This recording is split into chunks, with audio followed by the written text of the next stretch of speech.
สภาพสะพายอันนี้ก็เป็นได้นี่ฮะบ่มีเสื้อนุ่งบ่หำน้องลาเด้นึ่งแล้วบ่ข้าวเจ้าฮะโดยอ่ะบ่เป็น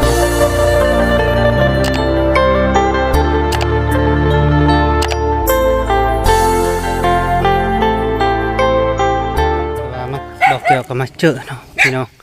ที่เฮือนไผก็ยังบ่ฮู้พี่น้องเอ้ยแต่ว่าเด็กน้อยเพิ่นอยู่ฮะโอ้พี่น้องเอ้ยตะกะบาบกระบ่อเลย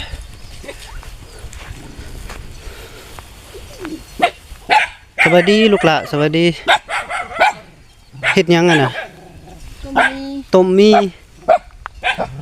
โอ้พี่น้องสบายนึ่งแล้วบ่ข้าวน้ำแล้วพ่อแม่เจ้าเด้เอาเลยมา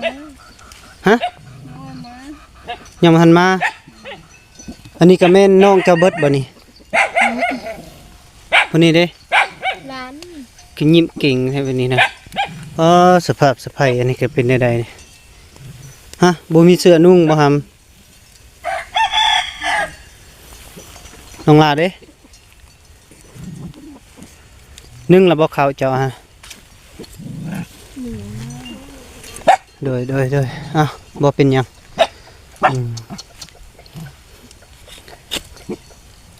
เฮ็ดหยังกินแรงเฮ็ดหยังกินแรงเจ้านะบ่มีหยังไผเอามีมาให้ซะเจอบ่ผู้เอามีมาให้ซื้อจังไดฮะซื้อแก้วโดยโอ้พี่น้องเอ้ยพ่อแม่เจ้าจักโมงเพิ่นสิมานะฮะบ่ฮู้นำเขา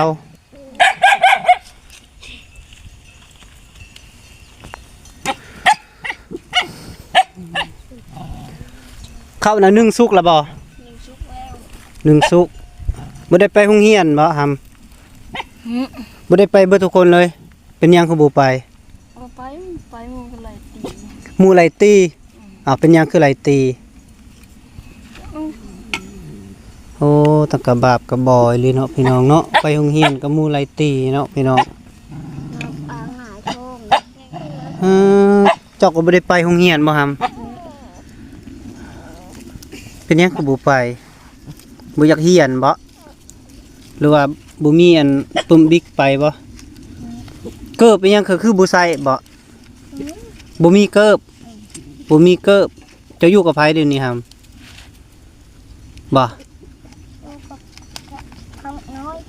พ่อแม่เจ้าได้ซะรับจ้างอยู่ไสไปปลูกหญ้าโดยปลูกหญ้าอยู่ไสอยู่ฝั่งไทยเพิ่นก็เคยโทรหาเจ้าอยู่บ่โดยตัวนี้ก็ได้ผู้ชายบ่เพิ่นนี่นะคือผู้หญิงบ่ฮะซื้อหยังเจ้าฮะซื้อน้อยเจ้าเด้ซื้ออูน้องลาเด้ซื้อหยังซื้ออูน้อยผู้นั้นเด้ซื้อหยังฮะซื้อเอื้อยฮะเตื้อยซื้อเตื้อยโอ้พี่น้องโดยเด้อมื้อหน้าเด้อเว้าโดยเด้อว่าลูกหลานเจ้าคือบ่ไปโรงเรียนบ่อยากไปเป็นหยังคือบ่อยากไปอยู่เฮือนหรือว่าบ่กล้าไปบ่ไผตัดผมให้เจ้าเอื้อยเตื้อยบ่น้องละเจ้าบ่ตัดผมให้น้องโอ้เนาะงามเนาะผมบอกคือจินตละเลยนี่ฮะ โอ้พี่น้องกระบาบกระบอเลยพี่น้องอยู่เป็นจังซี่นะสิ้นน้ำไผเอาให้เจ้าแม่เสือเด้ มีแต่เท่านี้บ่ส่งเสื้อเจ้านะบ่น้องพี่น้องเอ้ย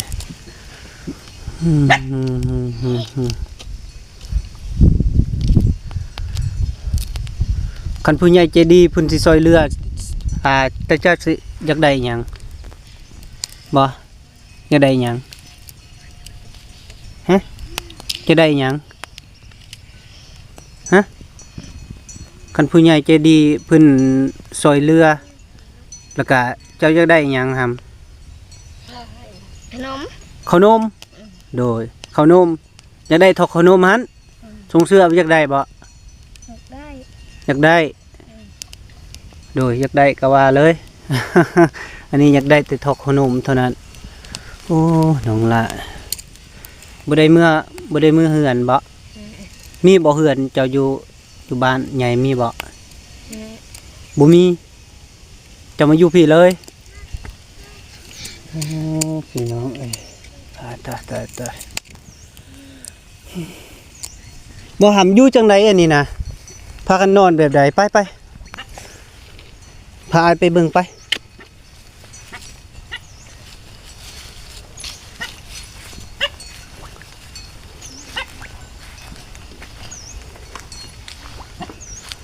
โอ้พี่น้องบ่นอนจังไดอันนี้ฮะบ่หำโอ้เครื่องกองเพื่อนซานเพิ่นจักลุแล้วพี่น้องเอ้ยฮะพากันกินมีกินหยังล่ะฮะ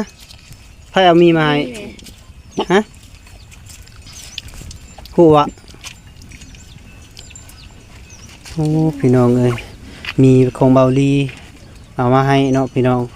เพิ่นพากันต้มกินแล้วบัดนี้นะต้มจะข้อนี่ครับห่อหนึงแต่เจ้าเด้บ่กินบ่ บดีขึ้น ฮะ บดี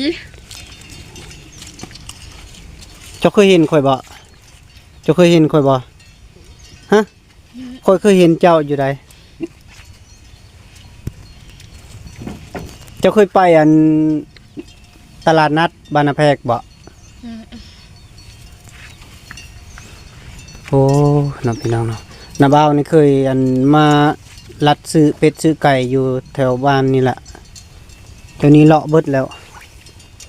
วนเวียนแถวนี้ล่ะโอ้พี่น้องเอ้ยเห็นใดก็คุเบิดเลยนี่เฮ็ดจังได๋มื้อนี้ดอกเบิดเลยเฮือนซานเพิ่น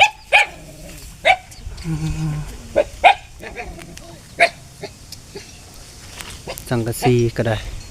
ตาบเบิดนะพี่น้องเนาะ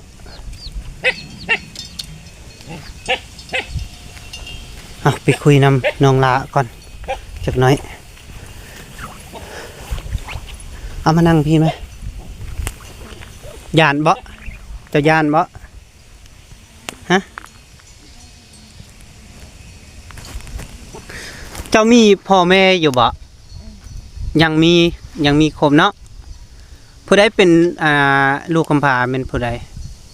ชื่อจังใดเกาะฮะ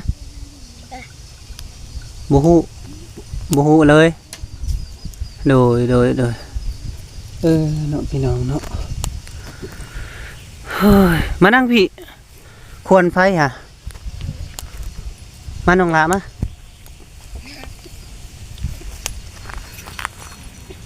พ่อแม่เจ้ายังอยู่บ่ฮะบ่ยังเบิดเนาะผู้ใดเป็นอันลูกกำพร้าเป็นผู้ใดบ่มีคือว่าพ่อแม่ปะกันเนาะเจ้าอายุจักปีละบ่ฮู้เจ้าได้อายุจักปีละบ่ฮู้อ๋อพี่น้องเอ้ยถามอายุก็บ่ฮู้เลยไปนี่เนาะเจ้าได้จักปีละบ่ฮู้คือกันตายคัก โอ้บ่ฮู้ฮอดอายุตัวเองแล้วบัดนี้อ๋อพี่น้องเนาะคันนาบ่าวมามื้อหน้าแล้วจะได้หยังล่ะนาบ่าวสิซื้อมาให้ฮะ น ขนมน่ารักอยากได้แต่ขนมโดย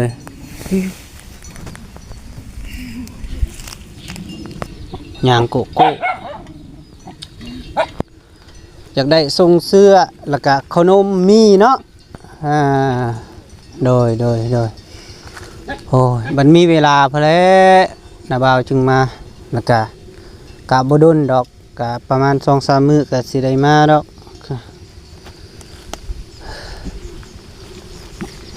มีหยังกินแรงละบ่มีใช่ว่ามีตัวเขียด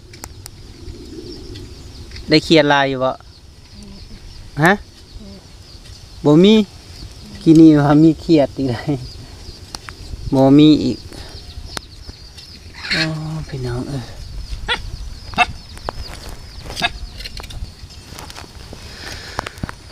สภาพของเฮือนเพิ่นนะพี่น้องอยู่จังใดแต่ละมื้อน่ะจุเจ้านอนน่ะบ่หนาวบ่หนาวแล้วเนาะบัดพ้นตกลงมาน่ะเปียกเบิดแล้วเนาะเสื้อปูหยังเนาะเสื้อฟ้าหยังได้อาบน้ำอยู่บ่แต่ละมื้อแต่ละ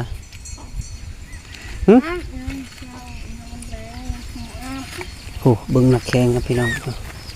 โอ้โตเขียดกะคำสิเข้าได้แล้วนี่โอ้พี่น้องเจ้าก็อาบน้ำอยู่บ่แต่ละมื้อบ่ได้อาบจักมื้อเลยอีหล่าบ่ได้อาบน้ำจักมื้อแหละฮะอาบอยู่เฮ็ดได้วิธีอาบนะตักเอาแล้วว่าโตนลงปึ้มเลยบ่ตักเอาเนาะเลย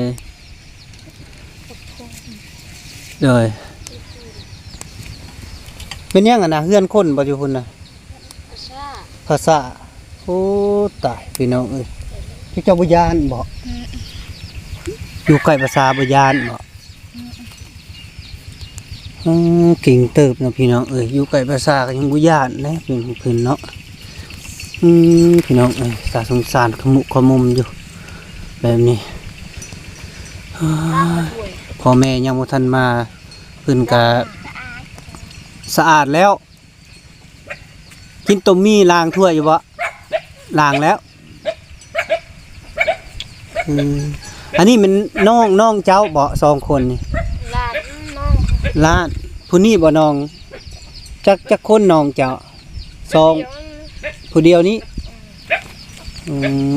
ผู้นี้เด้ล้านหน้าบ่ลูกหล่ะหน้าบ่ฮะหน้าบ่เลยโอ้หน้าเนาะไทยต้นเนาะพี่น้องเนาะเบาแก้วหากำมาเชอะพี่น้องเนาะไปซื้อไก่พันไปอยู่แต่ว่าบ่ได้แวะเบิ่งเนาะพี่น้องเอ้ยกะมื้อนี้ก็ได้แวะเบิ่งเนาะพี่น้องกับเบาลีเพิ่นเนาะพาเบาลีเพิ่นมามาเบิ่งเขียนใหม่เนาะพี่น้องเนาะแต่มาเจอเนาะลูกหลานนี่พี่น้องเอ้ยก็อยู่ขมุกขมมเตาไฟก็เอาสาดเนาะมาบังเนาะพี่น้องเอ้ยเพิ่นก็บ่ได้มีหยังเนาะนุ่งก็สุดเก่าๆพี่น้องเอ้ยคาดก็นุ่งไปตามนั้นเนาะพี่น้องเอ้ยใส่ได้อยู่ที่อันเครื่องอันเบาลี่เอาให้ใส่ได้อยู่บ่ใหญ่ก็ใส่ได้เนาะใส่เลยเด้อใส่แล้วก็ซักเด้อซักตากมันแห้งแล้วก็มานุ่งแล้ว 2-3 มื้อก็ซักอีกมีบ่แพทสบู่ก็มีอยู่บ่บ่มีบ่ได้ซื้อฟอยล์ในแปรงพันบ่ได้มีบ่แต่ละมื้อบ่ได้แปรงพันบ่อีละก็บ่ได้แปรงพันบ่เนาะพื้นนี่ไผไปเอาแต่เจ้าบ่ไปหาบเอาบ่หรือใส่รถไถเอาหาบเอาผู้ใดหาบลายกว่าหมู่เจ้าบ่อีแม่เจ้าเด้บ่ได้ไปหาบบ่ฮะโอ้ยอูบเนาะ มัดก็ซ้ำสิกินนะพี่น้องเอ้ยผู้ก็ถึกอยู่แข้งขายังปล่อยลอยพี่น้องเอาเป็นหยังหัวเจ้านี่บ่ลูกหละหัวจะเป็นหยังคือเป็นเกล็ดๆไปนี่โอ้ใส่ต่างมันใหญ่เนาะพี่น้องเนาะเอามานั่งนำกันนี่ไอ้สิถ่ายรูปไปไปนั่งนำกันไปนี่มานั่งนี่ก็ได้นั่งนำกันเด้อไปนั่งนำกันไปเลยไปนั่งนำกันไปเลยไปจะบ่ไปปะไปนั่งนำกันเอา1 2 3ตัวแต่ละมื้อจุเจ้านี่ก็เฮ็ดกินเองบ่หรือว่าพ่อแม่เฮ็ดกินให้ พ่อแม่กิน พ่อแม่เนาะกุมกินอยู่บ่แต่ละมื้อนะของกินของอยู่เด้อ ลังมือ ฮะบ่ได้กุมข้าวน้ำเด้ได้หลายบ่ปีนี้ก็ได้ อะไร ได้หลายได้จักสอบลูกหละ จ๊ะ บ่ฮู้โอ้พี่น้องเอ้ยพี่น้องเอ้ยมีแต่เสือขาดเขินนะพี่น้องเอ้ยขอความสีเหลือจักหน่อยเนาะพี่น้องเอ้ยก็คือเห็นพี่น้องเอ้ย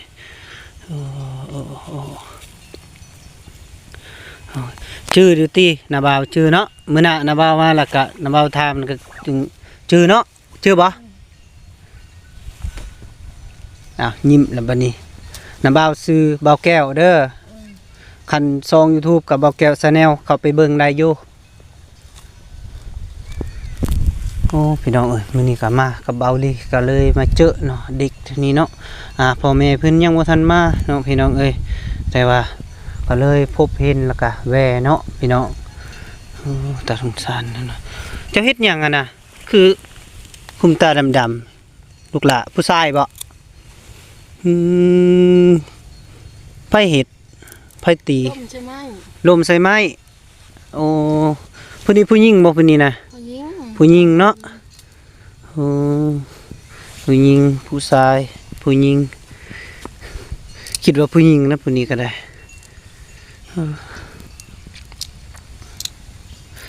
เมื่อนะน้ำบ่าวซื้อขนมข้าวต้มเวลาเอาขนมข้าวต้มแล้วก็ย่อมือนบเด้อแล้วก็อวยพรเป็นบ่อวยพรหลังจากเอาแล้วต้องอวยพรเด้อต้องทุเอาเฮ็ดจะได้เอาแบบนั้นเนาะพี่น้องเอ้ยคลิปของเบาแก้วก็จบลงเท่านี้เนาะพี่น้องเนาะถือว่าได้มาพบมาเห็นเนาะพี่น้องถือว่าตาสงสารเนาะพี่น้องเอ้ยบ่มีเสื้อนุ่งแล้วก็นุ่งเสื้อเก่าๆพี่น้องเอ้ยก็คือเห็นแล้วเนาะเพื่อนสารของน้องๆเพิ่นเนาะพี่น้องแต่ว่าพ่อแม่เพิ่นยังบ่ทันมาแล้วก็เลยเบาแก้วกับเบาลี่ก็แวะมาเบิ่งเนาะพี่น้องเนาะต่อไปนี้ก็คลิปของเบาแก้วก็ได้จบลงเนาะแล้วก็ขอบใจทางผู้ใหญ่ใจดีแล้วก็ผู้รับเบิ่งรับชมจงมีสุขภาพเข้มแข็งแข็งแรงเนาะเอาสบายดีขอบใจเด้อ